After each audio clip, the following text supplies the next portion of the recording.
Hello guys, welcome back to ANK vlogs. ఈరోజు నెయ్యి ఎలా తయారు చేద్దామో చూద్దాం రండి.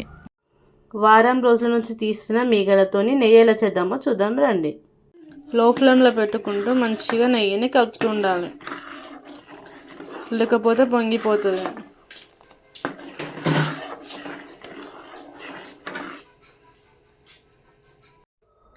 ఇలా లో ఫ్లేమ్లో పెట్టుకొని మంచిగా నెయ్యిని కలుపుకోవాలి, లేకపోతే పొంగిపోతుంది.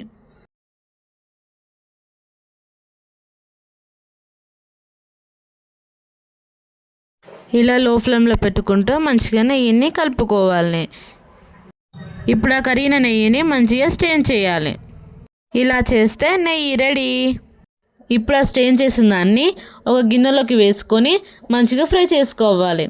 అది ఫ్రై అయిన తర్వాత అందులోకి రుచికి సరిపడా షుగర్ వేసుకోవాలి. 2-3 దంచిన యాలకులు వేసుకొని లో ఫ్లేమ్లో పెట్టి మంచిగా ఫ్రై చేసుకోవాలి. దీన్ని మంచిగా ఫ్రై చేసుకొని స్టవ్ ఆఫ్ చేస్తే పాల మీగడతో ఎంతో టేస్టీ రెసిపీ రెడీ.